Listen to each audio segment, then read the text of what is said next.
I've driven down that road that the Atlas never saw. I plowed the fields that didn't yield a damn thing in the fall. I've broken bread with kings and insulted all their queens. I've done everything that's good and bad and everything that's in between. Well, now I've gone astray from my own damn crazy ways. Lord, I've gone astray. I ain't known no other way. Come on.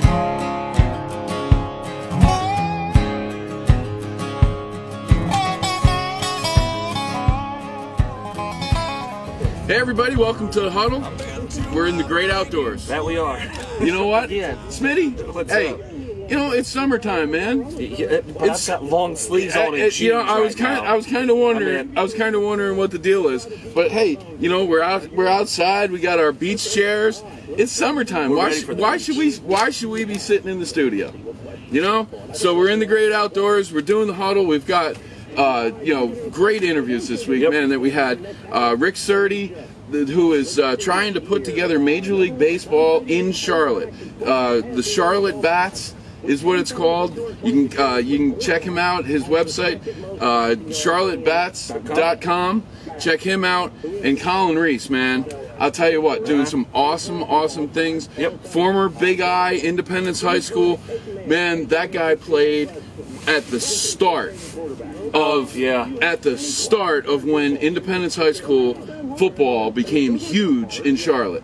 And I'm telling you what, man, he's training some phenomenal athletes, working with guys that are now in the NFL, working with guys that are on their way to the NBA. Just awesome stuff that he had going over, and two huge camps coming up. The elite quarterback camp that is July 7th at Mallard Creek High School, and then also the free football camp that they're doing at Independence High School on the 14th of July, which, by the way, the Huddle will be at both, of course. So let's kick it off. Our show is always sponsored by Nails to Die For. Check out Diane Faulkner at 551-265-1396 or at AmericanNailTech.com. As always, she offers 10% off to any new or existing clients who book an appointment. Rachel Worthy, eligibility coach, 704-207-7082, or get her at worthyathleticconsultant@gmail.com. And of course, Country Shine, our great friend Carrie Ann. Check her out at countryshinestore.com. Use the coupon code HUDDLE20 and you'll get 20% off your entire order. High quality country merchandise, man. We got to get some hats, man. We got to get some country hats, boots, handbags, jewelry, camo life, hoodies, t-shirts, maybe. much more, man. But the cowboy hat, just everything. They got it. Carry, but I don't know if I can pull it off though. They got it all. They do have it all. They got it all. So, real quick, let's get into the boom. It is time for the boom. And Smitty, I got to touch on this because this week, we went through, the NFL went through their OTAs, which is optional training camp. That's just their workouts that you don't necessarily have to go to. No. But this week was the week for the mandatory workouts. Mandatory, you're under contract, you're supposed to be there. And this is what I want to touch on that I am so tired of seeing. The guys that are under contract that are holding out. They're not going. Julio Jones, and there's a bunch of them that are doing it. Yeah. Julio Jones is the biggest name right now out there that's doing it. And what gets me about it, Smitty, these guys are under contract. It's like he's signed. He's got 1 year left on his deal. And that's when a lot of these guys do it. When they have like 1 year, 2 years maybe left on their deal, and they decide, well, I'm not making enough money, and I want to restructure my deal.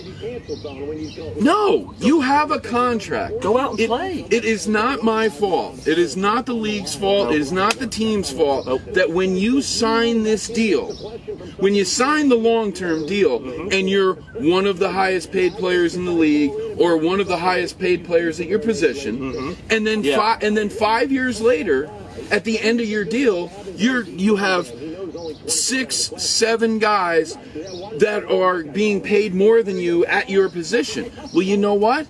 If you don't like it, don't sign a long-term contract. Honestly. Sign a 2-year deal. Yeah. And that's the thing about it, to me, is they should get rid of deals that are anything longer than 3 years.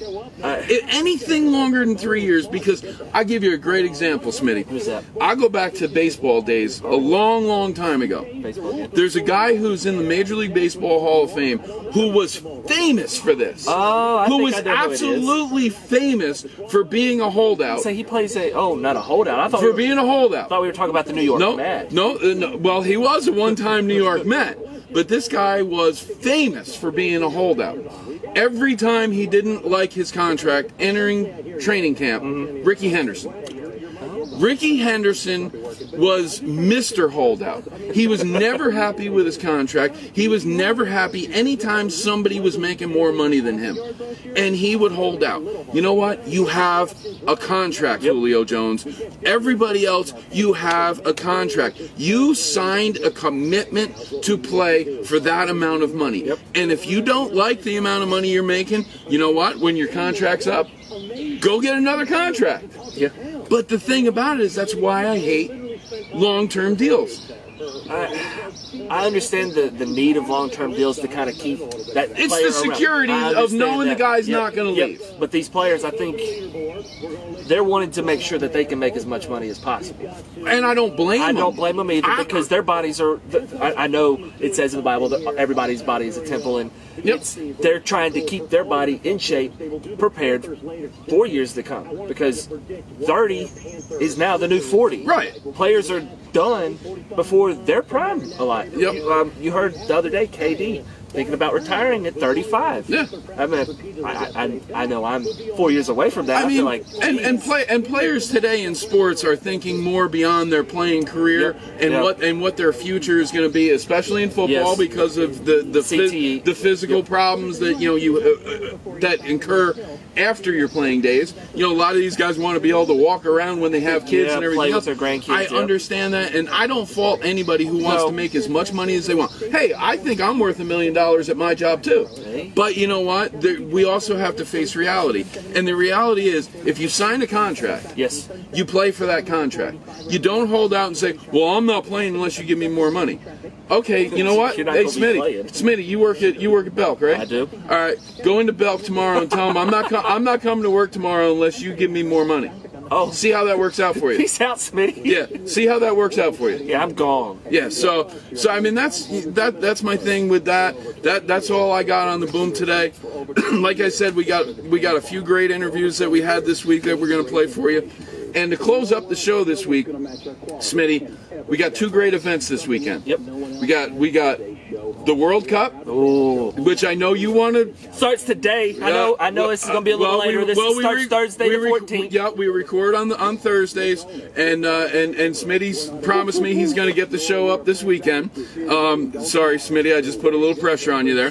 I can do it. But we're going to close the show. I want to hit a little piece because I know you like, you're big on soccer. I'm not. And the U.S. Open in Shinnecock Hills. Yes. And I'm going to tell you who I'm picking. And hopefully, if the show's up on Sunday, my pick will be on his way to a U.S. Open victory on Long Island, New York. All right. So check out our first interview, and we'll be right back. All right, folks. Welcome back to the Huddle. What's up? The first of our 2 interviews that we've got here on our normal interview Thursday, Smitty. You got to get outside. Yet again outside because, hey, like I said in the opening of the show, it's a beautiful summer day. Why sit in the studio to do it? So, Smitty, we've got our first guest on the line today on our Nails to Die For guest line, Rick Curdy, who's doing an awesome thing as far as trying to get Major League Baseball here in Charlotte. Rick, welcome to the show. Good morning, guys. Thank you for having me on your program. Of course. Absolutely. So tell us a little bit about what you're doing. I know that you guys have a great website, charlottebats.com. Tell us a little bit about what you guys are doing and the efforts that you're trying to bring Major League Baseball to the wonderful city of Charlotte. Well, it's something we started about 5 years ago. I've been out here for 12 years, and when I first moved out here, I always wondered why Charlotte never had Major League Baseball. It was something that was just, I don't know why, because we got the people, we got football, we got basketball. It's time we have Major League Baseball. And so I had to make a choice. Either I sit there and just wait and complain or do something about it. And I wanted to do something about it and get the word out. And so we came up with the Charlotte Bats. It's just a concept we came up with. We named them after the old Greensboro Bats baseball team from 94 to 2004, who are now called the Grasshoppers. Yep. Yeah, remember the Greensboro Bats? So, Oh, yes. Black and purple. So I thought that'd be cool because it has a connection to the state of North Carolina. So it sounded good. People liked it. And so we just been doing our thing with interviews. And we have a website at charlottebats.com. We're at over 18,000 likes on Facebook at Let's Bring MLB to Charlotte. And I'm doing this because people want to see this. And I want to keep my promise to them that we're going to bring Major League Baseball to Charlotte. Absolutely. And like, when we talked the other day on the phone, I mean, like I told you, hey, I'm 100% behind it because, I'm a big baseball guy. I mean, I'm big into football. I'm big into everything else. But, being a lifelong Yankees fan, I mean, I live for baseball season. I live for the off season. I mean, I'm a huge baseball guy. And the one thing I said to you the other day on the phone is the misnomer of baseball, that baseball not existing in the South. People just they're wrong when they say it. They are. I'm from the West Coast, and when I moved to North Carolina, they're like, so I guess you're gonna like NASCAR and college basketball, and I guess you're gonna be like a Duke or Tar Heel fan. Yeah. North Carolina is more than that. It's like people telling me that all people from Southern California surf, and I don't surf. So that's just a stereotype that hurts our state, is that it's all about NASCAR, and it's all, they can't support baseball. I mean, they have the Braves, and it's more of a northern West Coast sport. I'm like, there's so many huge fans here, and we have so many transplants from New York, Chicago, all over. Pittsburgh. And the Knights have proven we can support it. They're averaging over 9,000 a game. 4 of the last 5 years they've been in Charlotte, they've led all of minor league baseball. They're currently leading all of minor league baseball in attendance. And the Panther games do great, and the Hornets games do great. And we already have a pro hockey team in Raleigh. And I mean, North Carolina is a great state for professional sports. Absolutely, it is. And I was wondering if it can't come to Charlotte, where would you like to see an MLB team come in? Maybe North Carolina or South Carolina. Because I feel like we need it, and it does well here. Well, I know Charlotte's the big thing. Yeah, to me it has to be in Charlotte. I just can't see it working I don't know if it can work in Raleigh or Greensboro or South Carolina. You always want to, when you bring professional sports, you always want to put in the biggest and largest city in your state, and Charlotte is the biggest city in the state of North Carolina. And the commissioner, when he came out with his list, he said Charlotte, North Carolina. So to me, it has to be in Charlotte. We have hockey in Raleigh, and unfortunately, the attendance is not strong, and I don't think it will work out there. So, but it has to be in Charlotte because we have Bank of America here. We got Duke Energy. We have over 2 million people living here. We're growing every single day, and so to me, it has to be in Charlotte. And that's the thing, is that still, I mean, Charlotte's still the second fastest growing city in the country. So I mean, and what you said earlier about the transplants, I mean, that is so true. I couldn't believe, I moved to Charlotte 9 years ago, and I could not believe, the one thing I always joked around about is I never hear a Southern accent because there's nobody here that's from Charlotte. Nobody. That's what surprised me. I thought when I moved out here, it was like, I'm going to be around a lot of Southern people, and I'm like, where are you from? New York.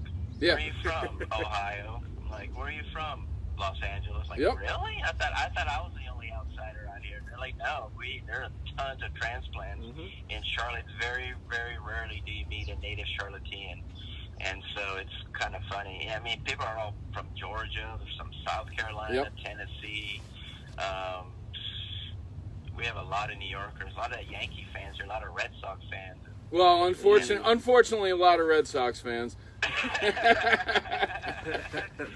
See, Yeah. No buddy of mine will be a little upset about that, right? and that's true.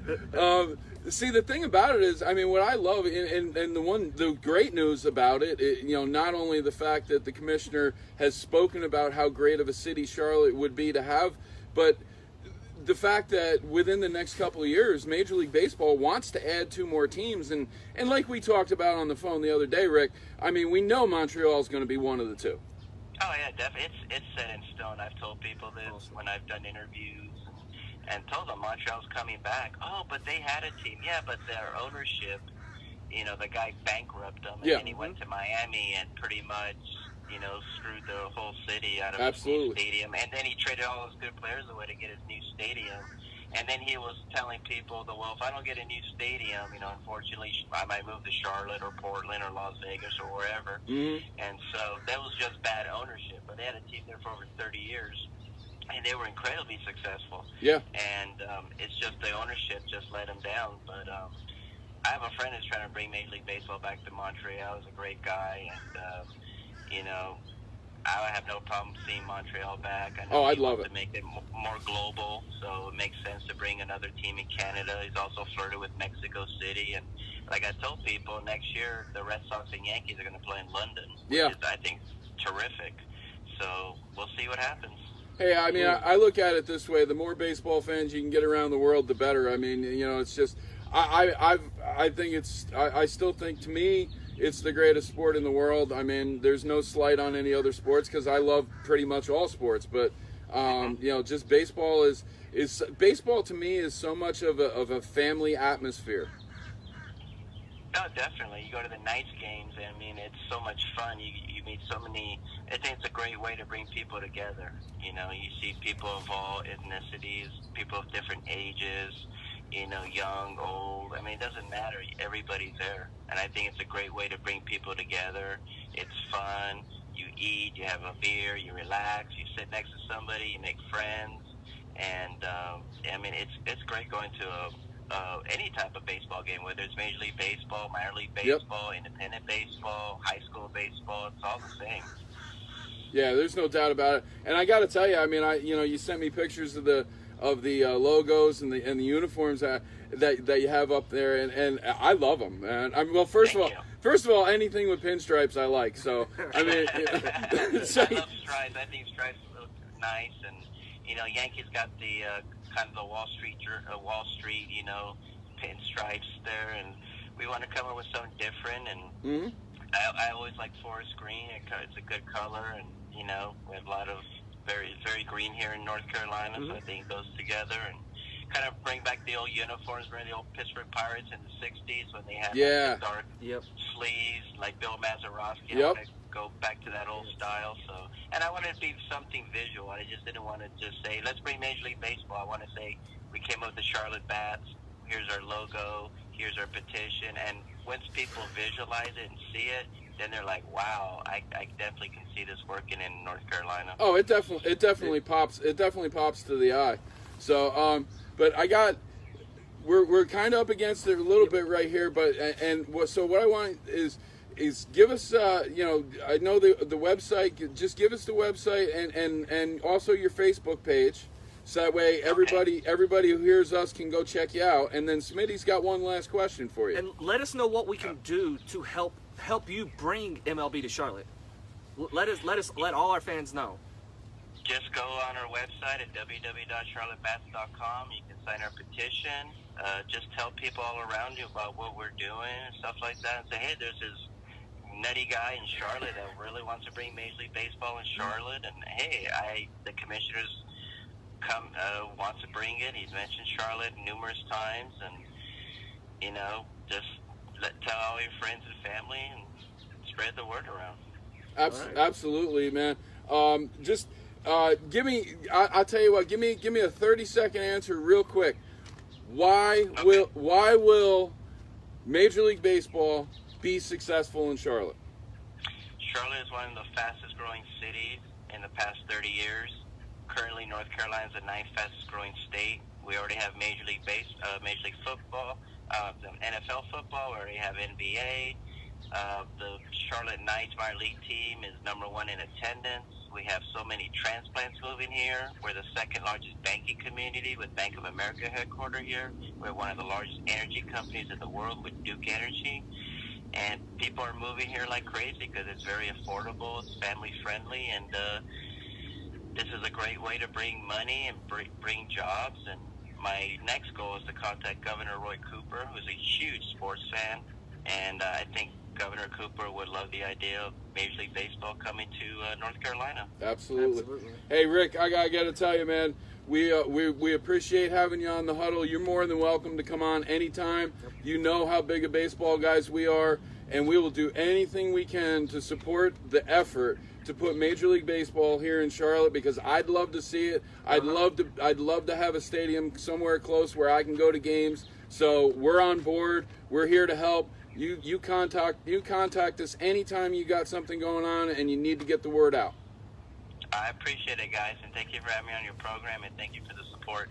All right, absolutely. You have a great day now. You too. Thank you. All right.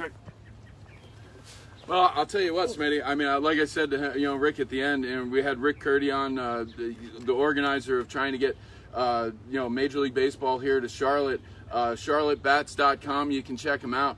I'm sold. I mean, I'm sold. I mean, I've said it before the Knights moved into the city. Why don't we have Major League? You got all these other sports, like he said, and it can be supported. Well, how do you do it? Do you build up the Knights Stadium, or do you tear it down and build a new? Add on? What do you do? I don't know if there's enough space where that stadium currently is. Yeah. You may have to find other space, but I mean, it's a city. I mean, you find space. I mean, it's doable. I've always said if the new Panthers owner wants to do something, move back to where I know a lot of people are going to hate me for this, but move to where the old Charlotte Coliseum was, and have a dual stadium. Yep. So, well, that's it for our first interview, folks. Yep. What we're going to do here on Facebook Live is we're going to sign off like we normally do in between interviews. For a split second. We're going to do it for a split second. We're going to get our next guest on, which will be Colin Reese.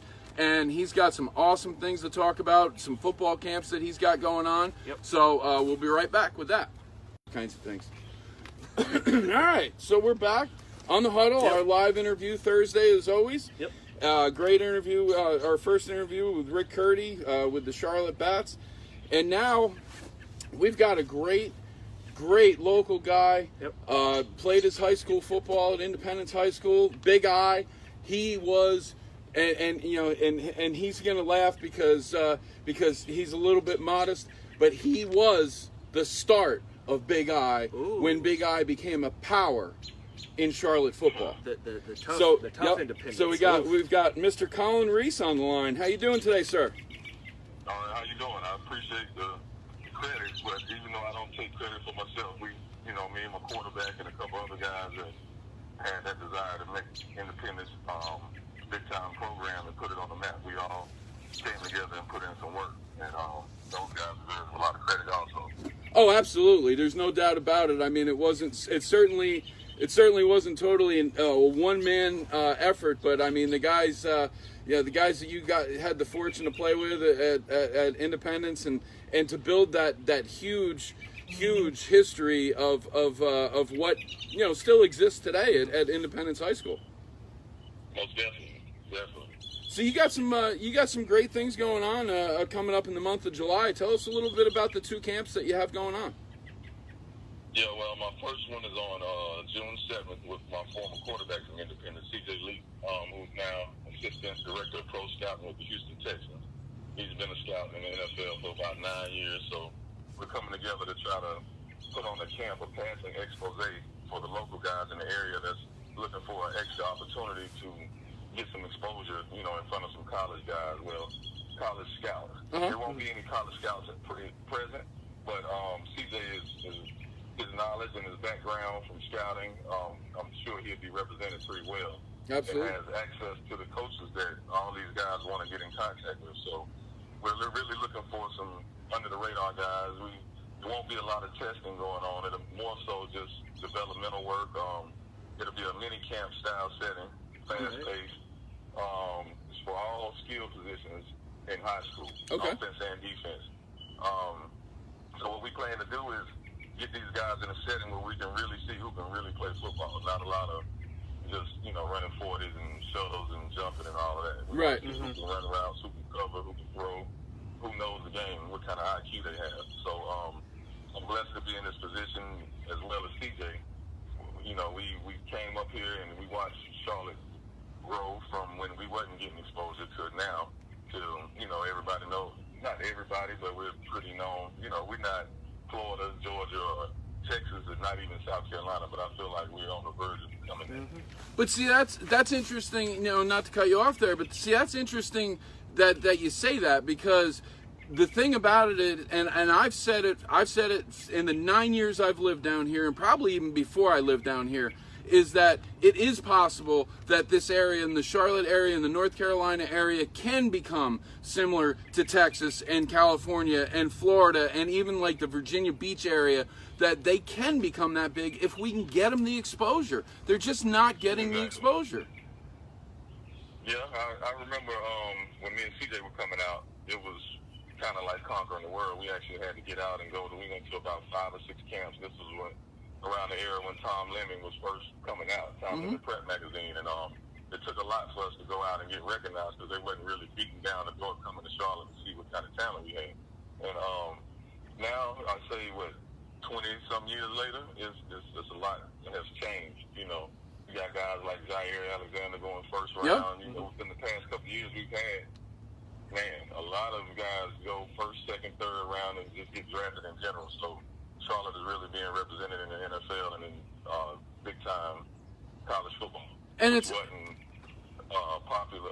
It wasn't back in the day, you know, when I was coming up.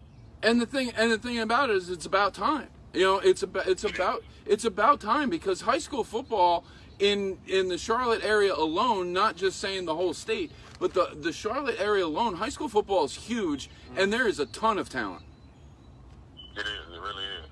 And although I think a lot of it is, you know, with jobs, we got a lot of kids from different cities moving into Charlotte. You know, not all of them are homegrown, born and raised. Right. A lot of them are coming in middle school, high school, and still representing Charlotte in a good way, and it's good for the city. And we want to just take advantage of that and give guys an opportunity to really get a quality look. You know, really, CJ is doing us a good service in coming and providing his resources, you know, and just being available to watch the players play. I don't think they really understand the opportunity that'll be in front of them, you know, to be able to do things in front of this guy, make plays, or even have him know your name to where he can pass it on to somebody he may know that may give you an opportunity. Right. So we definitely excited about that. And the next camp that we have is July 14th. It'll be Jack Tocho Youth Football Camp. That's a free camp for all kids ages 8 to 14. It'll be held at Independence. We're just really trying to, you know, get Jack Tocho involved in the community. He's looking forward to giving back and getting his name out as far as being a good role model in the community for youth. He's a real great kid. Played at Independence, played at NC State. Now he's with the Minnesota Vikings. Yep.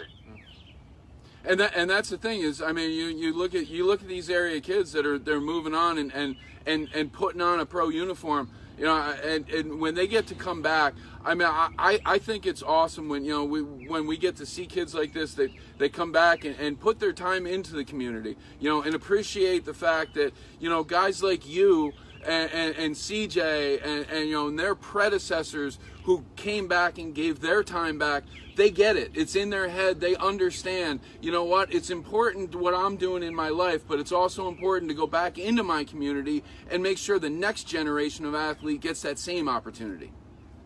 No doubt. I think that's what really started the tradition at Independence. We grew up working out and training to get better, and that was just a climate and an expectation that we had. So when we would come back from school, we would work out with Chris and guys like Brad Hinton and Mario Raley, and it kept going on. And I don't, of course, we wasn't there to win the state championship, but I felt like we left a good blueprint on how to be successful, how to win, and how to go about it, and they took it the rest of the way. So it was a blessing to be able to come back, and when I got done playing ball, and to be able to coach guys like Tocho and Warfay Kofa, and to be involved in their success and in the process of them going to the next level. So we're trying to provide those same resources to a larger number of the kids in the community. Okay.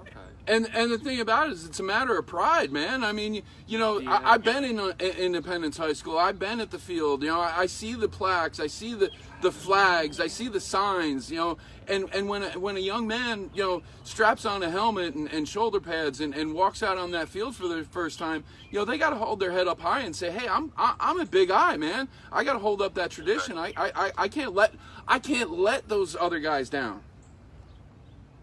Yeah, we hope that there's still some of that around there. You know, it's been years removed from the state championship teams and the talent that we have, but I think there's still some around and they can get back there. But definitely, just walking on the campus and going into the facility, you have enough motivation to see where you can, what you can achieve. I know when me and CJ stepped on campus, we didn't really have an idea or something to shoot for. You know, it was all things that we wanted to do. I think the only other passing combo that was there before us was Mark May and Red Springs, and that was 30 years before we got there. So, we had to do some things that wasn't done when, you know, we didn't see it a year or two before.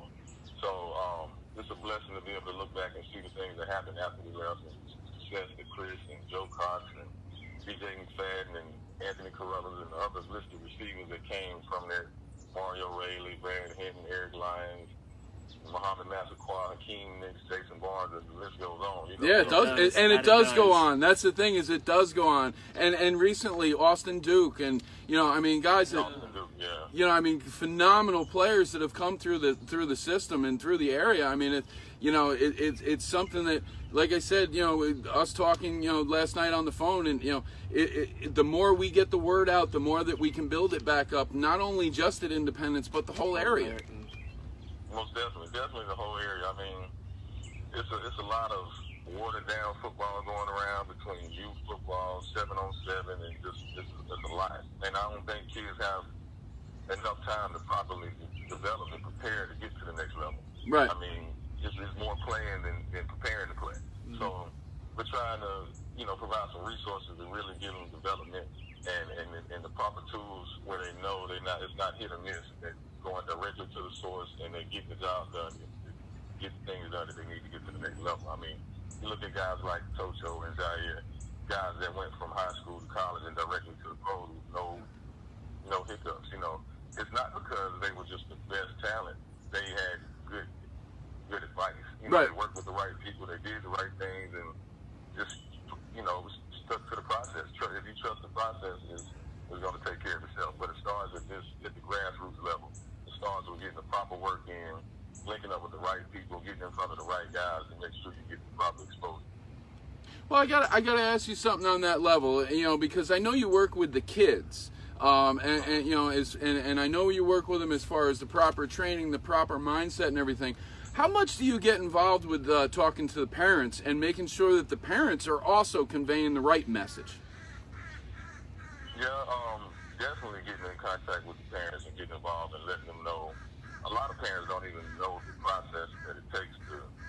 It's really a business, and unfortunately, the business is starting a little early now. You know, right. Before it started when you got to college. Now it's kind of in high school because it's more ways to get notices. It's internet. You know, guys can post videos, so if they miss on you, it's not because they can't see you. It's because maybe you hadn't had the correct numbers, or you just haven't been exposed in the right setting. You know, so I feel parents being informed is the most important thing, because at the end of the day, you can have all the talent in the world, but if you're not in the right place at the right time and connected to the right people, it still won't work. You know, so choosing the right college and the right school, now it's not even the right college, choosing the right high school is very important. You know, I tell guys all the time, picking a college is almost like choosing a wife, because it can make you or break you, you know, because these next 4 years is going to determine the course of your career. If you've been playing football all your life and now you get to college and you choose the wrong school, you know, it can hurt you. Or you choose the right school and it can take you to a whole nother level, you know. So it's all about properly doing your research, talking to coaches, talking to players, and making sure the scheme fits your skill set, making sure the coach mentality and his philosophy fits the way you play. You know, it all has to work, you know, in the big scheme thing. There's no doubt about it. And what you said about the high school and picking the right high school, and I know that there's probably people listening right now and it's like, what is this guy talking about, picking the right high school? Folks, if you think that there's not recruiting going on in high school right now, you're not up with the times, because I know 25, 30 years ago you went to high school in the district that you lived in and that you didn't have a choice. These days, kids are going to go where the programs are good. And you really can't blame the kid, because I have a son, and I want him to be where he's going to get coached, where I don't have to give my input. I can just trust him with the coach, and they're going to develop him and give him the right advice. Unfortunately, you don't have a lot of programs like that, so you have to almost pick the right school for the sake of your kids, And it's the such thing as outplaying your coaches. You can play above their coaching ability, but and more times than not, it's tough to do.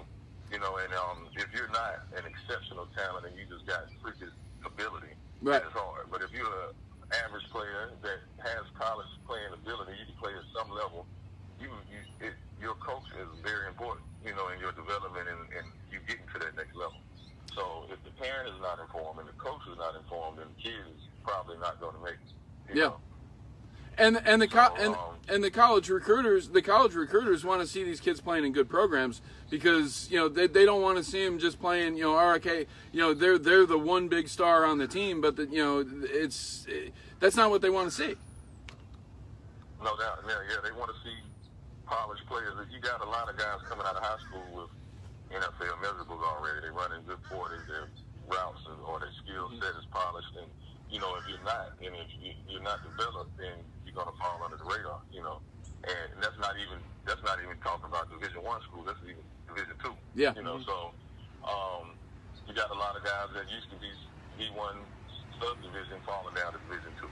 So the opportunities are out there, but it's scarce. You gotta get in now. You gotta get out and get exposure early. Yep. The recruiting process starts 9th, 10th grade. You can't go to camps putting out bad time and running 40s if you haven't been prepared to run the 40. You gotta, every chance that you get to get in front of a scout is a chance that's gonna help make you a break.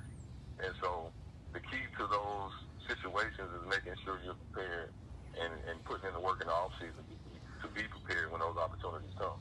And to put in the work in the classroom too, because definitely got to put in the work in the classroom first. I'm a perfect example of that. Yep, definitely got to do that. There's no doubt about that, because that is you do all that work and you get yourself ready, and you know what, if you're not getting the grades and you're not getting where you want to be. Exactly. Like I said, that's kind of why I'm doing what I'm doing, because I was one of those guys that had the ability, had the resources, and I didn't have it in the classroom. It wasn't a lack of ability to do it, but some kids don't have the proper support system or kids go through a lot. So I feel like I say, it's back to the coaches. The coaches, if the parents don't have it at the home to give the kids the proper support, then it's on the coaches to make sure these kids have what they need to be successful. So I know coaches' main responsibility is to win, but they're kind of like parents when they're not around their parents. It's for the coaches that don't provide that in their programs. That's where my company comes in, Indoor Sports, to help provide those resources to assist coaches. We're not here to step on any coach's toes or redo what they're doing. We're trying to help assist them in helping their players get to the next level and help build their program as well. Really to make it an even playing field for everybody in the city. No matter if you're in a losing program or a winning program, we have resources to help your athletes get better and get to the next level. Right. Absolutely. So I need two bold predictions. Who wins the college football playoff? I know this is very early, but who wins college football playoff and who wins the Super Bowl? I just have to ask. I kind of want to know. College football playoff. Wow, that's a good question. Man, I don't really make predictions. Believe it or not, I'm not really a football fan. I'm more of a student of the game, so I could watch a game and I'm not really paying attention to the game itself. I may be looking at a receiver or a DB or looking at coverage, But that's interesting. Kind of like me in soccer. You got to put Alabama in there. I like Miami. I think Miami gonna come back strong this year. Okay. Out of those are my two favorite teams right now. Okay. For some reason, I like what Miami's doing. Miami's definitely righted their program. Yep. Yeah, they made the right moves, I think, with the new coaching change and bringing a lot of the old tradition back, from the youth. Yeah. That turnover and, change. On NFL, I like Oakland. I like what Oakland is doing. Okay. Man, it's a toss-up. It seems like all the teams are stacked. It's really going to be an interesting year in the NFL, the NFC and AFC. Just people have to stay healthy. I think hopefully the Panthers will shock some guys this year. Shock some people. Would be awesome. They have a tough road dealing with the Saints and the Falcons and the Vikings, but I think they'll do pretty good. I think it's funny because I apologize. Well, I don't apologize because I've been a lifelong Cowboy fan, and you know what? For the way I'm concerned is people who don't like the Cowboys. Well, that's fine. We don't need more fans anyway. But I think. Need more receivers. Well, yeah, we do. That we do. But I think the Oakland Raiders thing is going to be real interesting the way that plays out this year because I personally think that the NFL's been dying for John Gruden to get back into coaching, and I think so too. And I think it was a great move by the Raiders, and with that young team, I think it's going to be an interesting year in Oakland. I think they were right. They would have been competing or at least playing for the AFC Championship with New England had Derek Carr not got hurt. Yep. So I think they're coming back with more weapons and a better coach. So it's going to be real interesting to see what they do this year. Hopefully everybody stays healthy. So do us a favor. Let us know the contact. How can we, if we have kids that are interested? And I just wanted to correct one thing from the beginning is that I know you said that the camp with CJ for the skills camp. You originally said it's June 7th. It's actually July 7th. So. Yep, that's not a problem. I just want our listeners to make sure, in case we get people that are interested. But let us know how we can find out more about the July 7th camp and also the July 14th camp.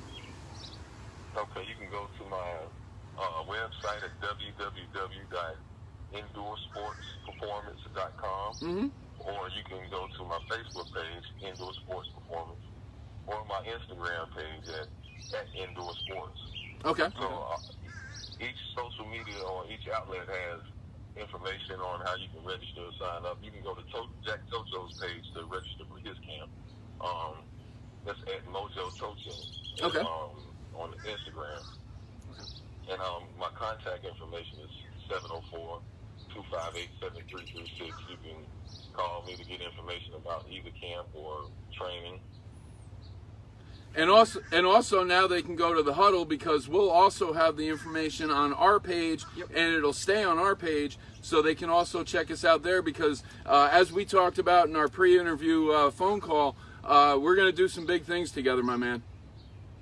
No doubt, I'm looking forward to it. So hey, I just want to thank you, for coming on a Thursday morning with us again on the Huddle today. We had Colin Reese, former great. And I will say great at Big I, Independence High School. Colin, I can't express enough the appreciation that I have for guys like you that come back into the community and work with these kids. And a lot of times you're not making a lot of money doing it. And that's one thing people need to know. You're not walking around with millions and millions of dollars in your pocket for working with these kids. You're doing it out of your heart. Most definitely. It's definitely a passion, and it's what was given to me, so it's only right to give it back.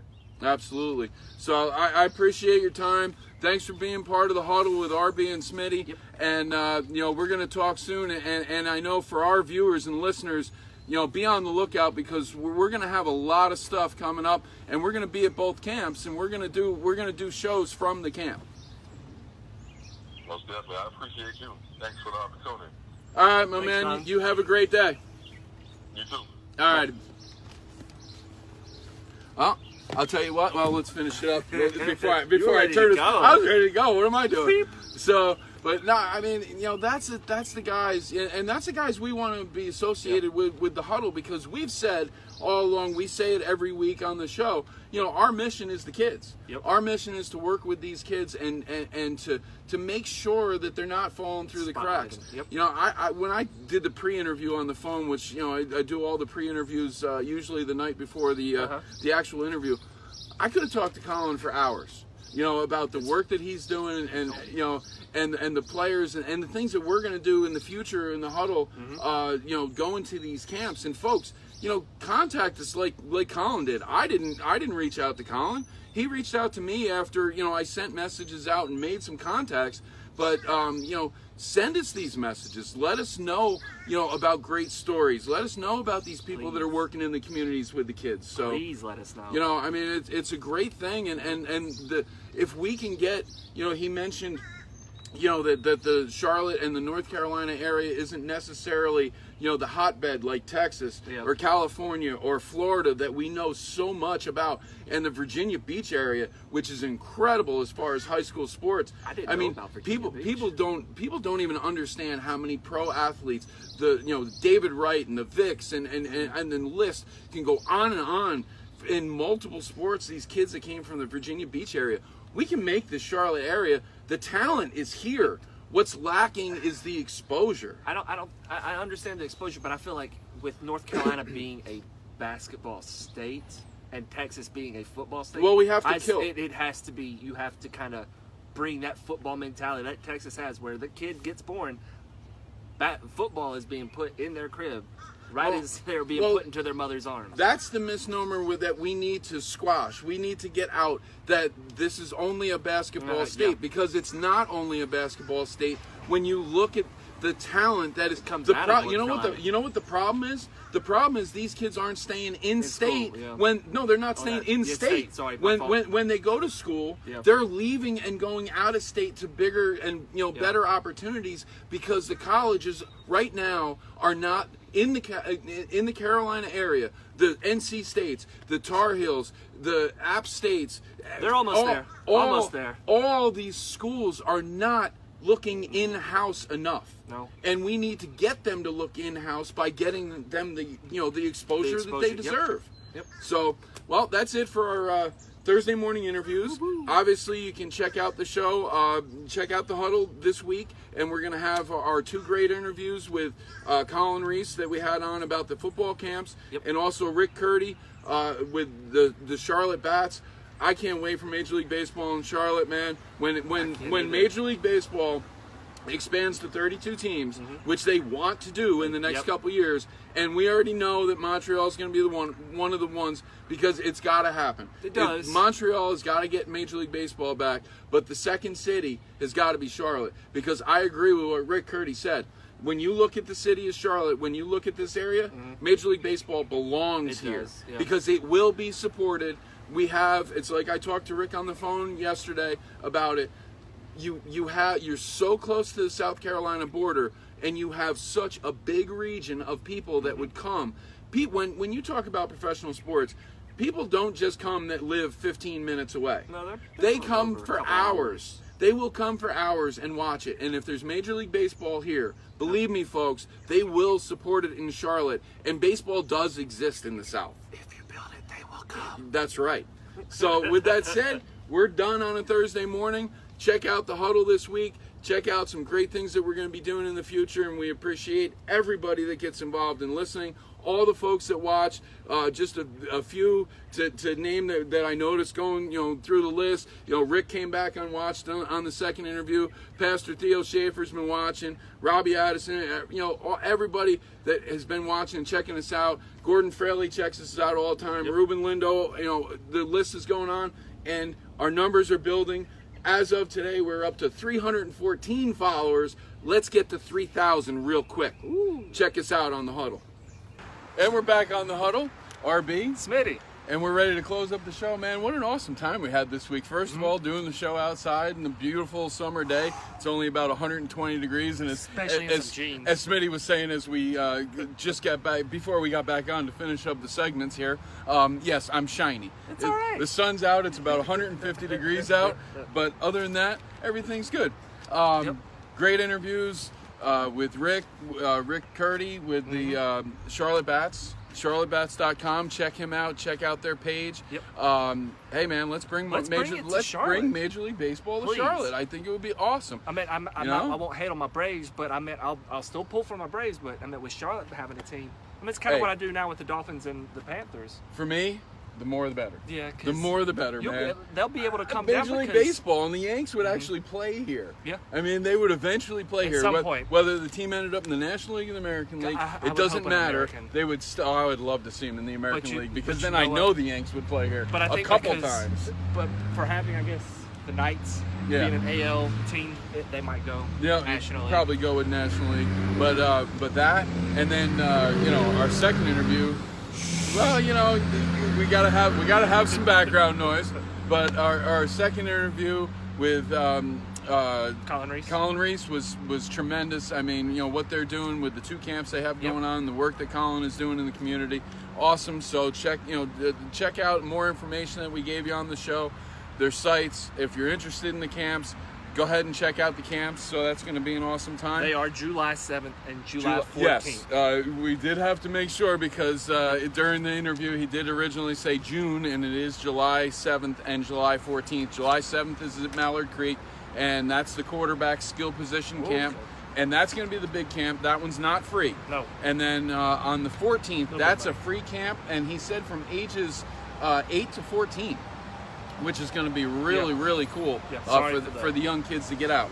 But little quick, this week, as I said in the beginning of the show, this week got 2 huge events happening. We got the U.S. Open, which I'm going to divulge it now. My pick for the U.S. Open, I just have a feeling because they love him in Long Island. He loves the Shinnecock Hills course, and it is tough, folks. Yep. I mean, you talk about rough. My pick for the week, Phil Mickelson, man.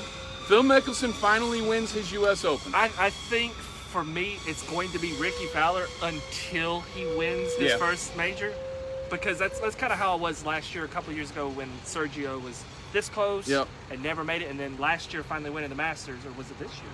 It was last year that he won the Masters. Yep. Sorry. So I was on the Sergio Garcia bandwagon for a little while. Yep. I've always been a Ricky Fowler fan, but he needs to finish. I mean, I know everybody wants to see Tiger. I just don't see it. No. And then the other big thing, which I know has a huge smile on Smitty's face, is the World Cup started this week. Russia 2018.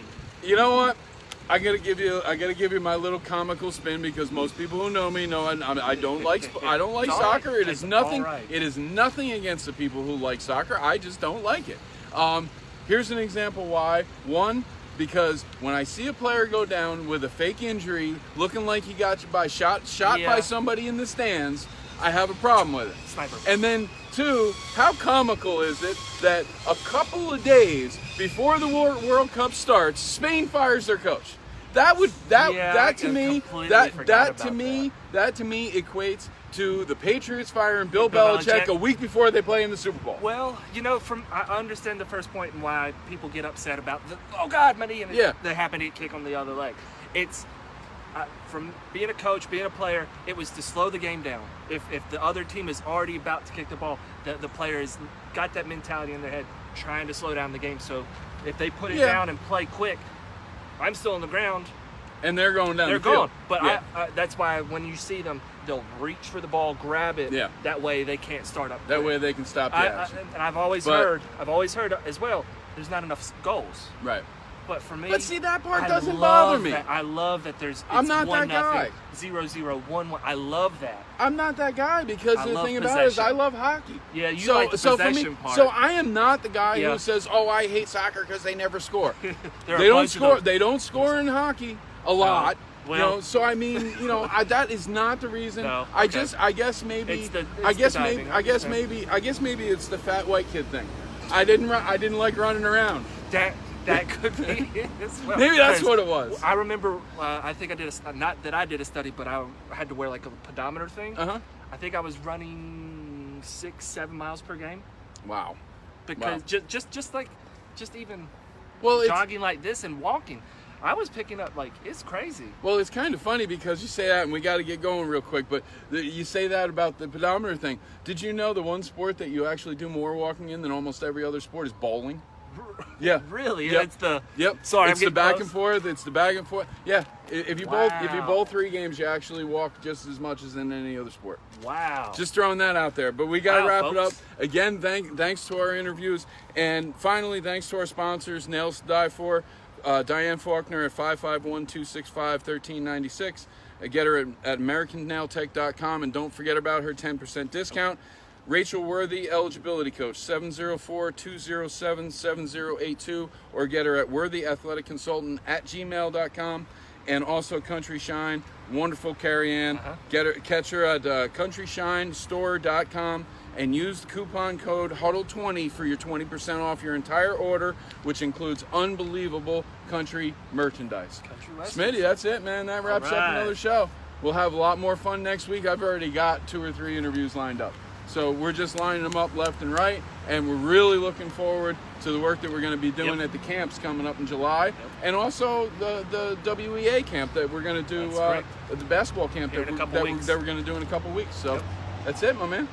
We're out of here. Peace. Peace.